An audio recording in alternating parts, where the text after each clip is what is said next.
오늘 우리에게 주시는 하나님의 말씀, 마태복음 5장 4절 말씀입니다. 세번역 성경으로 제가 받들어 봉독하겠습니다. 슬퍼하는 사람은 복이 있다. 하나님이 그들을 위로하실 것이다. 손원병의 소설 아몬드의 주인공 윤재는 감정표현 불능증인 알렉시티미아를 앓고 있습니다.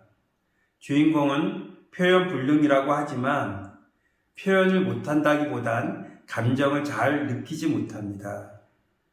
윤재는 감정을 잘 느끼지 못하고 다른 사람의 감정을 잘 읽지를 못합니다. 소설에서는 그 이유를 선천적으로 머릿속의 아몬드, 즉 편돈체의 크기가 작은 것이 이유 중에 하나라고 밝힙니다. 소설의 마지막 부분을 보면 윤재는 사고뭉치 친구인 고니를 불량배 철사의 칼에서 구하려고 미칩니다. 대신 불량배 철사의 칼은 윤재의 가슴을 파고들었고 고니는 죽어가는 윤재의 몸을 부둥켜 안고 웁니다.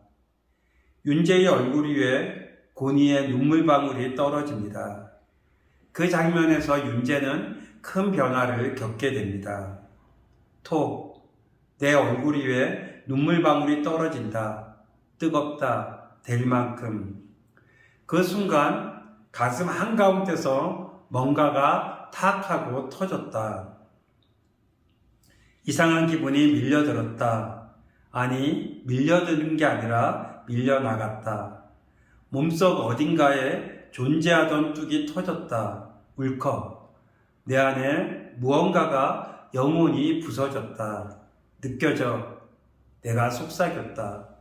그것의 이름이 기쁨인지 슬픔인지 외로움인지 아픔인지 아니면 두려움이었는지 환희였는지 나는 알지 못한다. 다만 나는 무언가를 느꼈을 뿐이다. 구역질이 났다. 떨쳐내고 싶은 역겨움이 밀려왔다. 그런데도 멋진 경험이라는 생각이 들었다. 비로소 나는 인간이 되었다. 감정을 느끼지 못하던 윤재는 고니의 눈물을 통해서 감정을 느끼게 됩니다. 그 순간 그는 자신을 향해서 비로소 나는 인간이 되었다고 고백합니다. 인간이 된다는 것은 마땅히 느껴야 할 감정을 느끼는 것입니다. 감정을 느끼지 못했던 윤재는 감정을 느끼면서 그것은 멋진 경험이고 비로소 자신이 인간이 되었음을 자각하게 됩니다. 오늘 본문 말씀을 보면 예수님께서는 슬퍼하는 사람은 복이 있다고 말씀하십니다. 슬퍼하는 사람은 어떤 사람일까요? 슬퍼하는 데에 해당하는 헬라어는 펜둔테스입니다. 펜둔테스는 직접적인 슬픔이 아니라 간접적인 슬픔, 조용한 슬픔을 가리킵니다. 가난 때문에 우는 슬픔이 아니라 가난이 있게 된 현상 자체를 슬퍼하는 것입니다. 육체적인 슬픔이 아니라 영적인 슬픔을 가리킵니다. 펜둔테스는 이 세상에 단순히 양식이나 물이 없어 슬퍼하는 것이 아니라 하나님의 의가 시행되지 않음으로 해서 의인이 느끼는 슬픔이고 하나님의 나라가 임하지 않으므로 성도가 경험하는 슬픔을 의미합니다. 일반적으로 우리는 슬픔은 피해야 하는 것, 부정적인 것, 헛된 것, 약한 자의 것으로 여깁니다.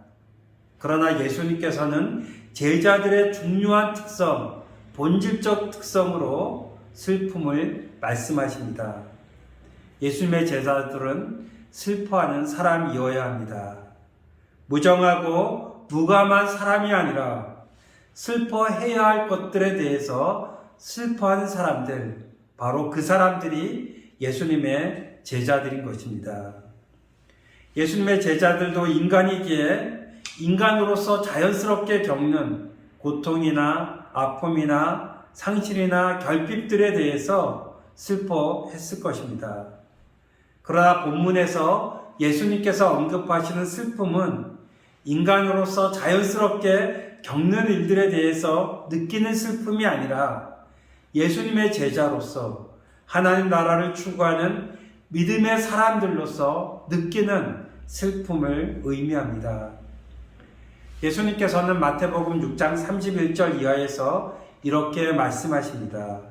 그러므로 무엇을 먹을까, 무엇을 마실까, 무엇을 입을까 하고 걱정하지 말아라. 이 모든 것은 모두 이방 사람들이 구하는 것이요 너희의 하늘 아버지께서는 이 모든 것이 너희에게 필요하다는 것을 아신다. 너희는 먼저 하나님의 나라와 하나님의 의를 구하여라. 그리하면 이 모든 것을 너희에게 더하여 주실 것이다. 예수님께서는 예수님의 제자들이 구하는 것은 이방 사람들이 걱정하는 것, 염려하는 것, 구하는 것과는 달라야 한다고 말씀하십니다. 이방 사람들이 구하는 것은 기본적이고 보편적인 필요였습니다. 먹는 것, 마시는 것, 입는 것, 이것은 삶의 기본적이고 보편적인 필요들이었습니다. 예수님께서는 제자들에게도 이런 것들이 필요하다는 것을 아셨습니다. 그러나 제자들은 인간의 기본적이고 보편적인 필요 이상을 우선적으로 추구하는 사람들이어야 했습니다. 너희는 먼저 하나님의 나라와 하나님의 의를 구하여라. 예수님께서는 제자들의 필요에 공감을 하시면서도 추구의 우선성과 확장성을 제자들에게 요구하신 것입니다. 슬픔의 대상과 내용에 대해서도 예수님께서는 제자들에게 동일한 요구를 하시지 않을까요? 자신들의 필요나 욕심에 따른 슬픔이 아니라 하나님과 하나님의 나라와 하나님의 의를 위한 슬픔을 예수님께서는 제자들에게 요구하시지 않을까요? 제자들도 다른 사람들처럼 필요가 결핍될 때 슬픔을 느낄 것입니다. 야망이나 욕망이 좌절될 때도 제자들도 슬픔을 느낄 것입니다. 더욱이 그런 결핍이나 좌절이 자신의 힘과 노력으로 개선된 여지가 없을 때 사람들이 슬프고 힘듦을 느낄 것입니다. 그러나 예수님의 제자들은 더 깊고 본질적이고 영적인 차원에서 슬퍼하는 사람들이어야 합니다. 예수님께서는 이렇게 슬퍼하는 사람은 복이 있다고 선언하셨습니다. 윤동주의 시 팔복을 아세요? 그 팔복이라는 윤동주의 시는 언뜻 보기에는 참 이상한 시입니다. 슬퍼하는 자는 복이 있나니 이것이 8번 반복이 됩니다. 그리고 마지막에 저희가 영원히 슬플 것이요 이렇게 매듭짓고 있습니다. 우리가 오늘 본문에서 보는 마태복음 5장에서 보는 팔복의 구성과 내용과는 다른 형태로 시가 쓰여져 있습니다. 윤동주의 시 팔복에 대해서 김은교 교수는 이렇게 평가합니다. 이 시가 쓰인 1940년이란 야만의 시대였습니다. 이미 세계는 거대한 전쟁의 용광로로 불타고 있었으며 일본은 나라 전체가 전쟁의 광기에 휩싸여 있었습니다. 그 비극의 어둠 속에서 젊은 식민지 청년 윤동주에게 해방이란 아마득한 꿈에 불과하였고 말과 이름을 뺏기고 신사참배를 해야 했던 벌레와 같은 슬픔을 느끼며 살아야 했던 시기였습니다. 8가지 복된 삶의 유형을 나열할 필요도 없이 슬픔이란 단어야말로 모든 결핍을 묶어낼 수 있는 기호였습니다. 조선인은 슬퍼하는 자였을 뿐이었죠.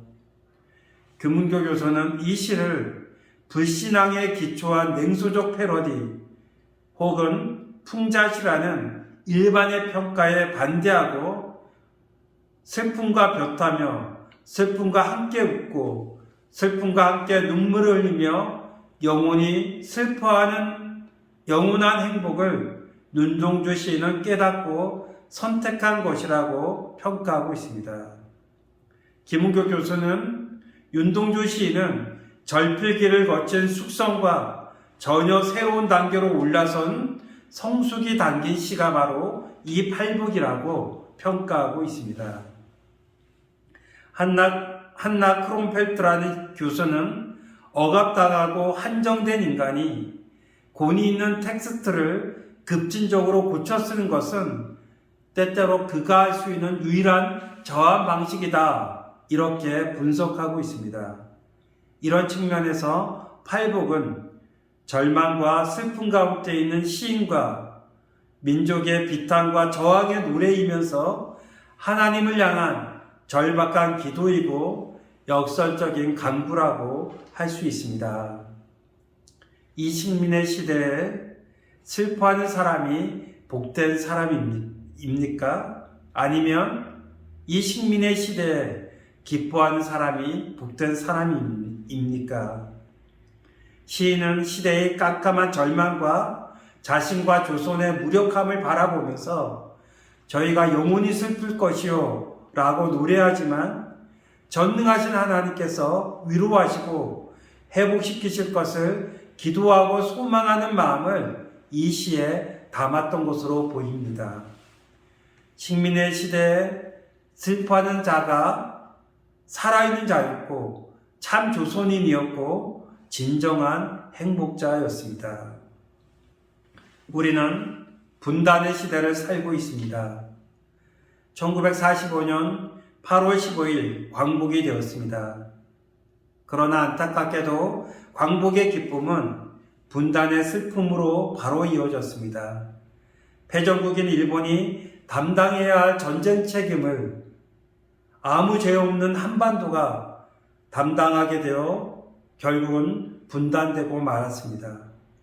그 분단의 비극은 전쟁의 비극으로 이어졌고 여전히 아픔과 고통으로 76년째 이 한반도에서 자리하고 있습니다. 요즘 흥행하는 영화 모가디슈를 보면 북한 대사가 강신성 한국 대사에게 대사관의 문을 열어달라고 요청하면서 이렇게 호소합니다. 갈 곳이 없소. 북한 대사관은 이미 약탈당했고 어린이를 포함한 북한 대사관의 직원과 가족들은 내전으로 혼란스러운 모가디슈에서 죽음의 위기에 처하게 됩니다. 실제로 남북의 대사가 만났던 곳은 공항이었습니다. 북한 대사관은 이미 8번이나 무장 강도들에게 약탈을 당해서 대사관에 더 이상 머물 수가 없어서 모든 사람들이 피신한 상태였습니다. 강신성 대사는 북한 대사에게 남한 대사관으로 피신할 것을 제안합니다. 그러나 바로 북한 대사는 그 제안을 수용하지 못하고 다른 피신할 곳을 알아보았습니다. 아마도 북한 대사는 다른 피신할 곳을 찾아보았지만 구하지 못하자 결국 강신성 대사의 제안을 받아들여서 그래도 상대적으로 안전이 보장된 남한 대사관에서 함께 머물게 됩니다. 이념과 체제가 다르고 갈등과 대립의 관계였지만 생존의 위기 앞에서 다른 갈 곳이 없었던 것입니다. 이런 상태에 있었던 북한 대사관의 직원들과 가족들을 남한 대사관이 품어주었던 것입니다. 남북의 사람들이 남한 대사관에서 함께 머물고 함께 협력하면서 모가디슈를 탈출하게 되었습니다. 이념과 체제를 뛰어넘는 인간애와 동포애를 보여주고 있습니다. 저는 그 영화를 보면서 북한 대사의 이 대사가 제 마음속에, 제 뇌리 속에 깊이 남았습니다. 갈 곳이 없소. 오랜 시간의 제재, 코로나19, 폭염과 장마와 태풍의 피해, 식량난까지 겪는다는 북한의 소식을 듣습니다. 이 소식들을 들으면서 갈 곳이 없어라는 그 북한 대사의 외침이 오늘 우리를 향한 절박한 외침으로 들려오기도 합니다. 알레시티미아를 앓고 있는 사람은 슬퍼할 수 없습니다. 더 나아가 죽은 사람은 슬퍼할 수 없습니다. 이웃을 향해, 세상을 향해 하나님의 마음이 없는 사람은 슬퍼할 수 없습니다. 부자와 같이 이기적인 사람은 거지 나사로를 보고 슬퍼할 수 없습니다. 가인처럼 완악한 사람은 형제의 죽음에도 슬퍼할 수 없습니다. 바리새인처럼 교만하고 거만한 사람, 자부심에 넘치는 사람은 슬퍼할 수 없습니다. 영적으로 병든 사람, 영적으로 죽은 사람은 탄식하며 슬퍼할 수 없습니다. 이런 측면에서 슬퍼하는 사람은 살아있는 사람입니다. 하나님의 영이 내주하고 활동하는 사람입니다. 양심이 살아있는 사람입니다. 하나님을 위해, 세상을 위해, 이웃을 위해 슬퍼하는 사람은 복된 사람입니다. 영적으로 살아있는 사람이기 때문입니다. 더 나아가 슬퍼하는 사람은 이웃을 사랑하는 사람입니다. 이웃을 사랑하는 사람들은 이웃들의 고통과 아픔을 보면서 슬퍼할 수밖에 없는 것입니다. 그리스도인은 슬퍼하는 사람입니다. 그리스도인은 바리새인처럼 슬퍼하는 척하는 사람이 아니라 진짜로 슬퍼하는 사람이어야 합니다. 출애굽기 32장을 보면 모세는 범죄한 이스라엘 백성들을 위해서 하나님께 이렇게 슬픈 가운데서 호소합니다. 슬픕니다. 이 백성이 금으로 신상을 만듦으로써 큰 죄를 지었습니다. 그러나 이제 주님께서 그들의 죄를 용서하여 주십시오. 그렇게 하지 않으시려면 주님께서 기록하신 책에서 저의 이름을 지워 주십시오. 예레미야 애가 3장에서 죄로 말미암은 예루살렘의 멸망을 경험하면서 이렇게 하나님께 고백합니다. 내 백성의 도성이 파멸되니 나의 눈에서 눈물이 냇물처럼 흐릅니다. 눈물이 걷잡을 수 없이 쉬지 않고 쏟아집니다. 주님께서 하늘에서 살피시고 돌아보시기를 기다립니다. 도성에서 사는 모든 여자가 겪은 일을 보니 내 마음은 슬픔을 달랠 길이 없습니다. 느헤미야는 유대를 방문하고 온 친척인 하나니에아에게서 예루살렘 성벽은 허물어지고 성문은 다 불타고 사로잡혀 오지 않고 남은 사람들은 거기에서 고생이 아주 심하다는, 그리고 업신여김을 받는다는 이야기를 듣습니다. 1장 4절을 보면 느헤미야는 이 말을 듣고서 주저앉아서 웁니다. 느헤미야는 슬픔에 잠긴 채로 며칠 동안 금식하면서 하나님께 기도합니다. 그리고 예루살렘 성벽을 재건하는 일에 자신과 삶을 드리는 것을 우리는 봅니다. 로마서 9장에서 바울은 동족들을 위한 마음을 이렇게 고백합니다. 나에게는 큰 슬픔이 있고 내 마음에는 끊임없는 고통이 있습니다. 나는 육신으로 내 동족인 내 교례를 위하는 일이며 내가 저주를 받아서 그리스도에게서 끊어질지라도 달게 받겠습니다. 예수님은 우셨을까요? 예수님은 나사로의 무덤가에서 우셨습니다. 요한복음 11장은 그 장면을 이렇게 묘사하고 있습니다. 예수님께서는 마리아가 우는 것과 함께 따라온 유대 사람들이 우는 것을 보시고 마음이 비통하며 괴로워하셨다. 예수께서 그들에게 물으셨다. 그를 어디에 두었느냐? 그들이 대답하였다. 주님, 와 보십시오. 예수께서는 눈물을 흘리셨다. 그러자 유대 사람들은 보시오, 그가 얼마나 나사로를 사랑하였는가 하고 말하였다. 왜 예수님께서는 우셨을까요? 사랑했던 나사로가 죽었기 때문이었을까요? 마리아가 우는 것, 따라온 유대 사람들이 우는 것 때문이었을까요? 예수님께서는 마리아와 함께 따라온 유대 사람들이 우는 것을 보시고 마음이 비통하여 괴로워하셨습니다. 예수님께서는 죄와 죽음이 사람들에게 주는 죽음과 고통과 아픔을 공감하셨고 그 인류의 비극을 깊이 체험하셨기 때문에 우신 것일 것입니다.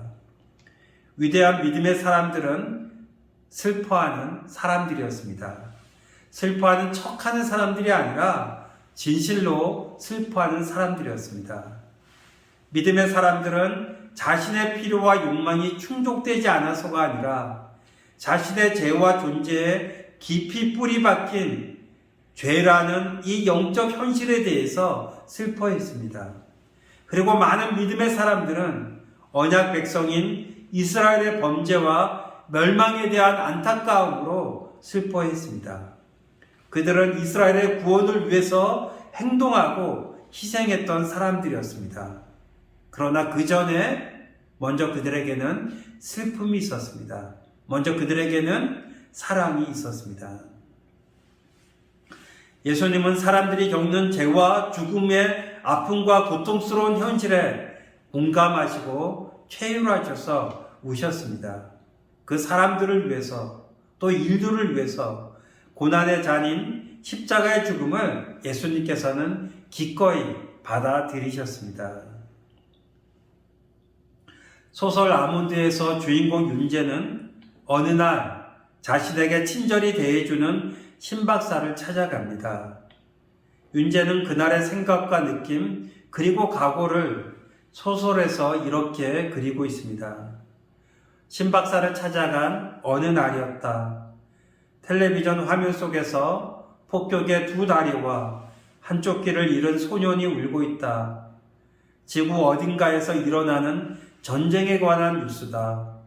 화면을 보고 있는 신박사의 얼굴은 무표정하다. 내 인기척을 느낀 그가 고개를 돌렸다. 나를 다정하게 바라보며 웃으며 인사를 건넸다. 내 시선은 미소 띈 박사의 얼굴 뒤로 떠오른 소년에게 향해 있었다. 나 같은 천치도 안다. 그 아이가 아파하고 있다는 걸. 끔찍하고 불행한 일로 고통스러워하고 있다는 걸. 하지만 묻지 않았다.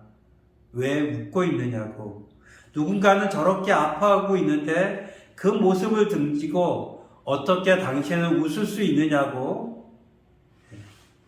비슷한 모습을 그 누구에게나 볼 수 있었기 때문이다. 채널을 무심히 돌리던 엄마나 할멈도 마찬가지였다. 너무 멀리 있는 불행은 내 불행이 아니라고 엄마는 그렇게 말했었다. 그래, 그랬다 치자.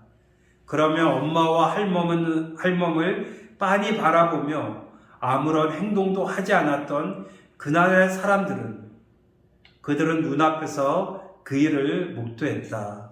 이 할멈과 어머니는 한 중년의 남자가 엄마와 할머니를 비롯해서 여러 명을 살해했습니다. 그것들을 본 사람들이 많이 있었던 것입니다. 그들은 눈앞에서 그 일을 목도했다. 멀리 있는 불행이라는 핑계를 댈 수 없는 거리였다. 당시 성가대원 중 한 사람이 했던 인터뷰가 머리에 떠다녔다. 남자의 기세가 너무 격렬해 무서워서 다가가지 못했다고. 멀면 먼 대로 할 수 있는 게 없다며 외면하고 가까우면 가까운 대로 공포와 두려움이 너무 크다며 아무도 나서지 않았다. 대부분의 사람들이 느껴도 행동하지 않았고 공감한다면서 쉽게 잊었다. 내가 이해하는 한 그건 진짜가 아니었다. 그렇게 살고 싶진 않았다. 우리는 윤재처럼 감정표현 불능증인 알렉시티미아를 앓고 있지 않습니다. 그래서 우리는 이웃과 세상의 아픔과 고통을 아주 잘 느끼고 있습니다. 그런데 윤재는 그렇게 잘 느끼는 사람들의 모순을 예리하게 진단하고 있습니다. 멀면 먼 대로 할 수 있는 게 없다며 외면하고, 가까우면 가까운 대로 공포와 두려움이 너무 크다며 아무도 나서지 않았다. 대부분의 사람들이 느껴도 행동하지 않았고 공감한다면서 쉽게 잊었다. 그러면서 윤재는 이렇게 마음을 먹습니다. 내가 이해하는 한 그건 진짜가 아니었다. 그렇게 살고 싶진 않았다. 우리는 어떻습니까? 우리는 진짜입니까? 가짜입니까? 슬퍼하는 사람은 단순히 감정적으로 느끼는 사람으로 머물러서는 안 됩니다. 진짜로 슬퍼하는 사람은 슬픈 현실을 변화시키기 위해서 기도하고 행동하고 희생하는 사람입니다. 윤재는 느끼는 사람들이 슬픈 현실을 외면하고 변화를 위해 아무런 행동을 하지 않는 것을 이해할 수가 없었습니다. 윤재는 행동하지 않은 것은 진짜가 아니었고 그렇게 살고 싶지 않았다라고 고백합니다. 윤재는 슬픈 현실을 변화시키기 위해서 행동했고 희생했습니다.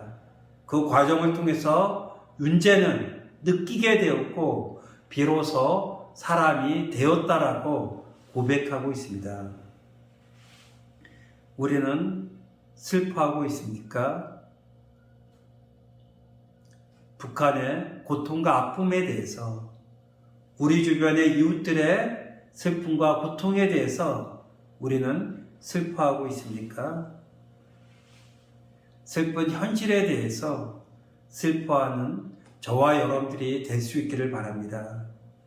더 나아가 슬픈 척하거나 슬픈 현실을 자기 이익과 안전을 위해서 외면하는 우리들이 되지 않기를 바랍니다. 오히려 예수님처럼, 위대한 믿음의 사람들처럼 슬픈 현실을 변화시키기 위해서 기도하고 행동하고 희생하는 예수님의 제자들이 되기를 바랍니다. 저와 여러분들이 그 과정을 통해서 비로소 그리스도인이 되어가고 하나님이 주시는 위로를 경험할 수 있기를 간절히 축복합니다. 기도하시겠습니다. 하나님 아버지, 슬퍼해야 할 것들에 대해서 슬퍼하는 사람들이 되게 해 주옵소서. 슬퍼하는 척하는 사람이 아니라 마음으로 진짜로 슬퍼하게 하시고 슬픈 우리의 현실, 삶의 현실, 분단의 현실들의 변화를 위하여 기도하고 행동하고 희생하게 해 주옵소서.